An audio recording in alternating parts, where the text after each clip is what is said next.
You ever watch something and think, wait a minute, did Star Wars just grow up without telling anyone? Like it snuck out of the house, wearing a suit and tie. And now it's working a government job, while the rest of the franchise is still playing lightsaber tag in the backyard, because that's what Andor feels like. It's gritty, it's grounded, it's terrifyingly adult. And I mean that in the best possible way. It's the kind of show that doesn't care if you know who built the Death Star. It's too busy asking why people are willing to die for a cause that may never remember their name.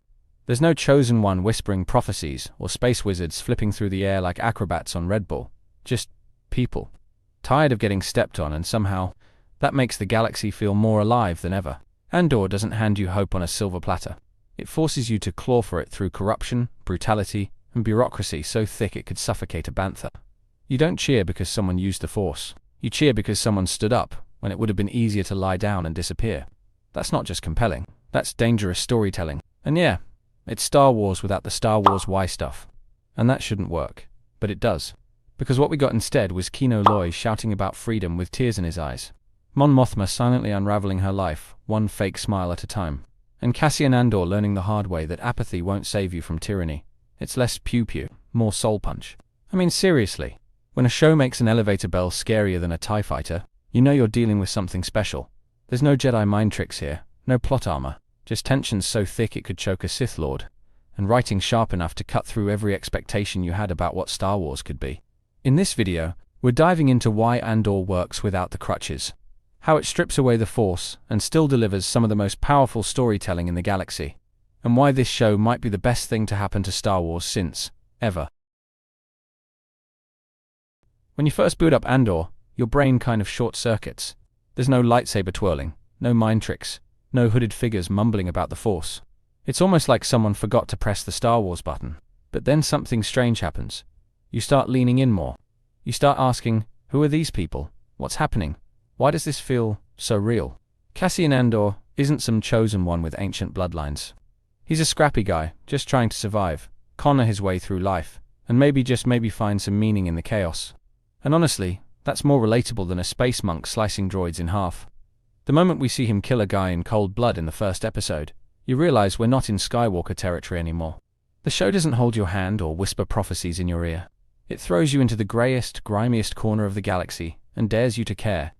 You're meeting people like Bix and Luthen and Marva, who feel like actual humans instead of action figures with catchphrases. You're watching corporate security forces act like real fascists instead of cartoon villains. What's brilliant is how the show trusts you to keep up. It's layered, political, moody, and full of whispered motives and hidden trauma. And yet, it never feels slow. You're not watching for lightsaber duels. You're watching because you genuinely want to know what happens next. When was the last time Star Wars made you feel that way without dangling the Force in your face? And that's the hook, isn't it? Once you realize Star Wars can work without Jedi, you can't help but wonder, why haven't we done this more often? Here's the thing that drives me absolutely nuts. Andor didn't just stumble into greatness, it flat out exposed how lazy and safe the rest of Star Wars has been for years. It showed us that when you take the toys away, there's still a galaxy worth exploring. But instead, what do we keep getting? Skywalker reruns, and Force nostalgia with the volume cranked to 11. It's like Lucasfilm got stuck in a loop. Every time they try something new, they panic and shove a Jedi into it like a security blanket. Boba Fett was supposed to be gritty and grounded. Boom, Force baby cameo. The Mandalorian was space western gold. Bam, surprise Skywalker. Like, come on, do you not trust your own stories anymore? Andor proved you don't need lightsabers to be compelling. You just need actual stakes, complex characters, and a world that feels lived in. But no, that's hard. So instead, we get another desert planet, another evil Sith, another chosen one narrative recycled with slightly different names. It's exhausting. There's a quiet pain that lingers through every frame of Andor. These characters, they don't get theme music or epic entrances. They get rain, mud, blisters, and heartbreak. They aren't legends, they're collateral damage. Cogs in a machine too big to stop. And that's what makes their stories hit so hard. Take Kino Loy, a man literally trapped in a system designed to erase him. He starts as just another prisoner trying to keep his head down. And by the end, he's screaming a rebellion through blood and steel. But he can't swim. He gives everything for freedom, and never gets to taste it. That moment broke something in me. Or Marva, she's just an old woman in a crumbling house, and yet she becomes the spark that ignites a riot. Not through grand speeches or destiny, but through pure defiance. Fight the Empire wasn't just a line, it was a final cry from someone who lived under the boot her whole life. That funeral wasn't a set piece, it was a reckoning. And then there's Cassian himself, haunted by loss, burdened by survival, desperate to mean something more. He's not perfect, he's not noble, but he changes. Slowly, painfully. And along the way, you start to realize, these people don't get statues. They get forgotten, buried under headlines, if they're lucky. That's the ache of Andor. It's about the people who never make it into the history books. The ones who fight anyway, because they have to. What blew me away about Andor wasn't just the characters, it was the sheer craftsmanship. The way it recreated Star Wars as a living, breathing world with dirt under its fingernails. Everything felt handcrafted, from the alleyways of Ferrix to the sterile hellscape of Narkina 5. No green screen dreamland, here just real locations, real textures, real consequences. The writing, man, it's razor sharp. Every line has weight. Every scene builds tension without telegraphing the payoff. You watch Mon Mothma navigate political doom with nothing but a facial twitch and a fake smile. You feel every crack in her facade. And somehow, that's more thrilling than any lightsaber duel. Luthen's monologue. Yeah, you know the one. That speech about burning his life for a sunrise he'll never see. It gave me chills. That's Shakespeare-level tragedy tucked into a galaxy that usually spends its time naming planets after breakfast cereal. Andor speaks with a voice we've never really heard in Star Wars before. And let's not forget the sound design. The alarms of Ferrix. The eerie silence of the prison floors.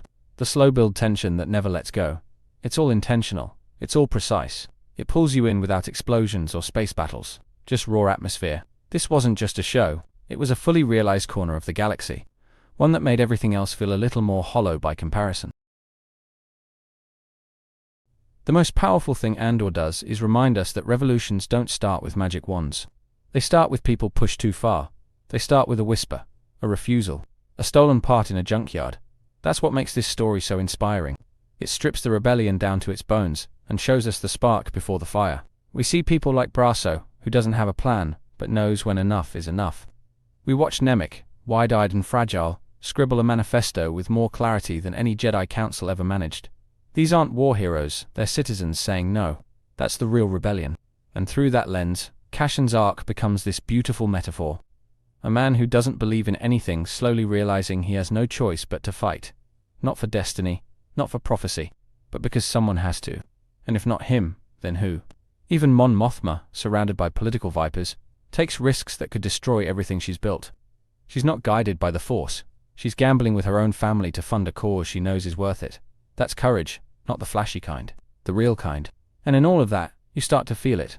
Maybe we don't need Jedi to show us what hope looks like. Maybe we never did. Andor didn't reject Star Wars, it reminded us what it was always supposed to be. Not just chosen ones and space wizards, but ordinary people fighting for something bigger than themselves.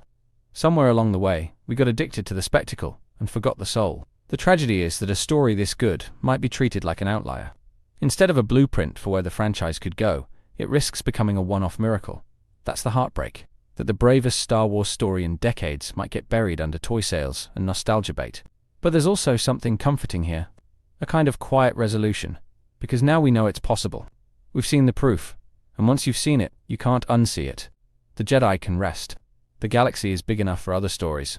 Andor didn't need a lightsaber to be brilliant. It just needed truth. It gave us tragedy, defiance, purpose, and rebellion. All without ever waving a glowing stick. That's not a flaw in the formula. That's the formula working at its best. So maybe the question isn't whether Star Wars needs Jedi to be great. Maybe the real question is, why did we ever think it did?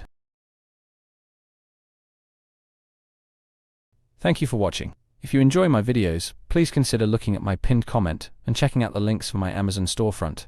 It contains my favorite Legos, my gear in which I make videos, and comics that I read on a daily basis. I update it constantly, so please, take a moment and click on the link.